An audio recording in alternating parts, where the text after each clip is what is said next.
Greetings, YouTube. Welcome back to the channel. I don't usually start out with an apology, and I don't know if I've ever titled something. I might be wrong. I've produced way too many videos. Uh, but I don't know if I've ever started a video with an apology, but this one's going to start out with an apology because I dropped the ball on this. I went to New Mexico. I spoke to schools. I got inspired. I'm transitioning my content over time in the next couple of years to be a channel that tries to interview maybe what people would consider to be main list celebrities to figure out what they've overcome to help middle schoolers and high schoolers and college students get the support they need to not give up. Because in a post-COVID world, it's easier than ever, it feels like, for people to not be resilient and give up when life gets hard. And I want to help that, and I can do a lot more good in the world with a broader channel that just doesn't focus on a niche game that if you don't play it, you don't get it.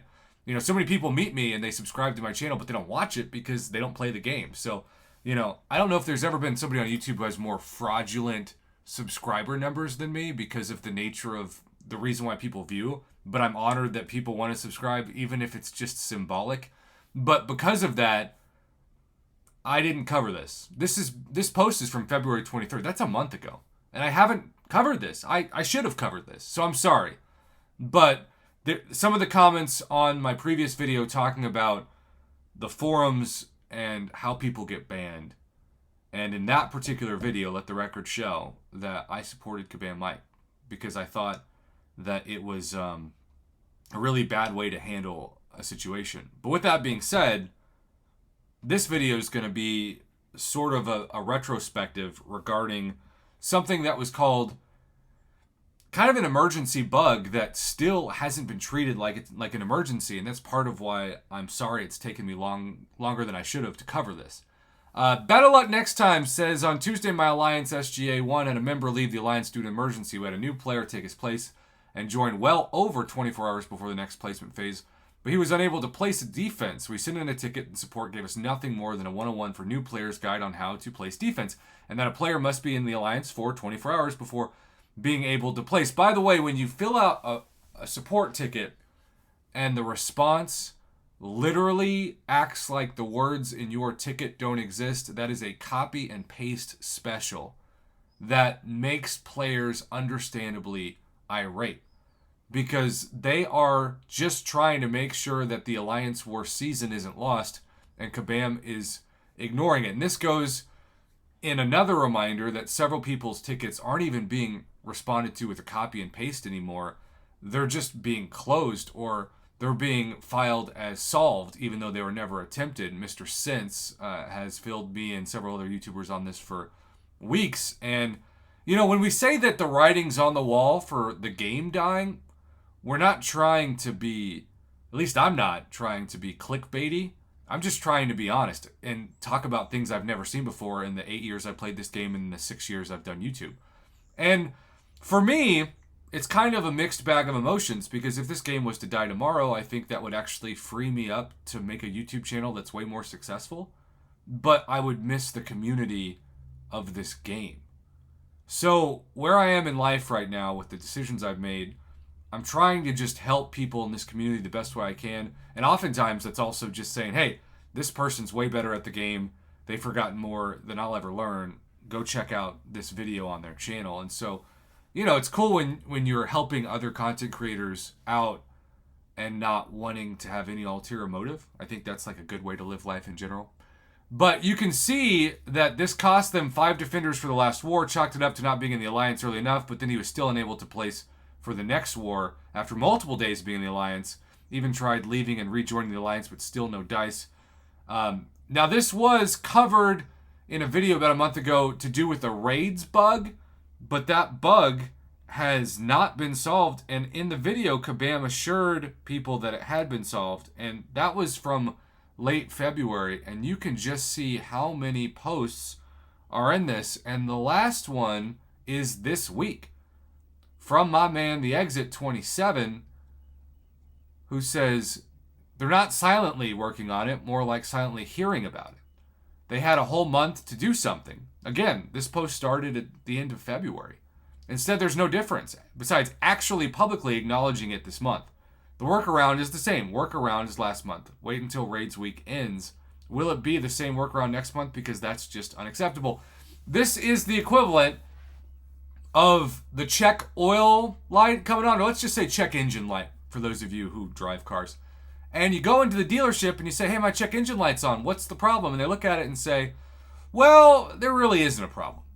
And then you say, but the light's on. I know there's a problem. The car knows there's a problem. They say, let's wait a couple weeks and maybe it'll go off. And then you come back a couple weeks later, it hadn't gone off. So you show them the light and they say, you know what, there's a problem. Here's a workaround. Just kind of don't drive it as much this third week of the month because the light's more likely to go off. Just, don't drive it as much. But I have to. I have a job. I have kids I have to pick up. I have things I need to do. I have to use my car. Well, just do the workaround. But can't you fix it? Can't you do something? Isn't this covered under my warranty? I paid for this car. Nah, we'll get back to you. Do you see how crazy that would be in like a normal scenario? But because this is a mobile game, and this is a video game in general, and technically it's free to play, even though so many people have put thousands, if not tens of thousands of dollars into their accounts, you just feel like, it's an abusive relationship. Let's call it what it is. It's an abusive relationship that sometimes is good and a lot of times is bad. And so when you scroll down to the bottom, because Kabam Jack said, hey, Summoners, this issue is something the game team has been working on behind the scenes. Apologies for not being transparent about that sooner. Yeah. It appears they have a good idea what's causing the issue and are on the road to fixing it. A temporary, less than ideal workaround is as follows. Have new Alliance members wait for the next matchmaking period. Afterwards, they should be able to join any future wars. More news as we receive it. He said this was mentioned a month ago and they all kept silent until this has affected alliances with content creators and spenders, and so now they're acknowledging it. As long as it doesn't affect the elite, the rest of you can shut up. Now look, that's a very cynical perspective. I'm not sure I agree with it all the time, but I think that it's valid some of the time. And this is one of those times that you can make an argument it's valid. Sad thing is, SGA has a lot of spenders too, but the content creators is a good point. To be fair, shout out KT and a few others. Reached out to them and they made videos or sent messages to the right people. Kabam just didn't do anything about it.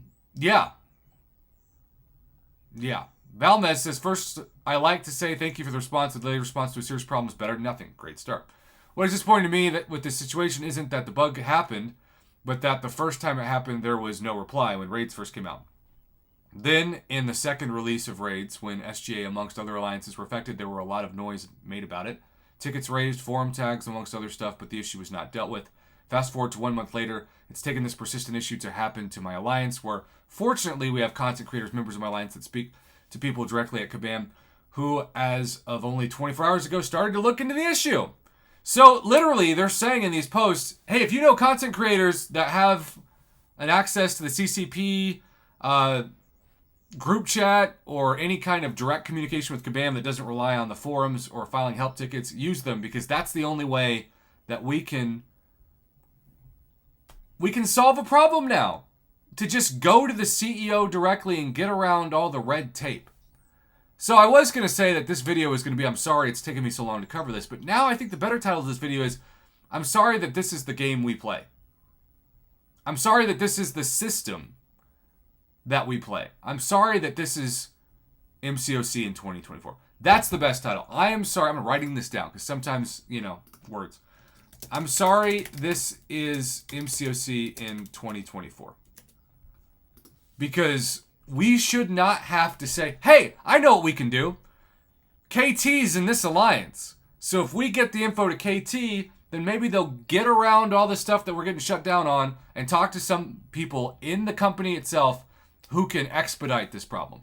And even if we do that, it takes a month. Now, let's just answer this question to end this video. If this had been the opposite problem, let's say that alliances could go itemless through Necropolis by some exploit. What would Kabam do when they found out? They would do an emergency maintenance. They would threaten to or ban people who did the workaround to save revives because they would label it as cheating, and they would immediately jump on it. When a problem hurts the player and helps Kabam, they can drag their feet. When the problem hurts Kabam and helps the player, it's immediately fixed. This is not me being clickbaity or conspiratorial. This is me talking about the history of this game for 6+ years. And yes, this is probably not exclusive to how Kabam runs things, but I've only played this game in my adult life. I have no other comparisons to speak of, which is why I also appreciate when people comment similar stories of maybe better games or worse games or just similar games. Either way, I'm sorry that this is MCOC in 2024. I am personally looking to evolve my YouTube channel for a third time and make it about people's stories, helping inspire people to bring light to this world and to use the passion I have for storytelling to get out of the way and interview great people and tell great stories. That's my degrees, multiple. That's what I've done for over 10 years teaching college, and that's just more fun and exciting for me than it is to open a crystal or talk about another forum issue.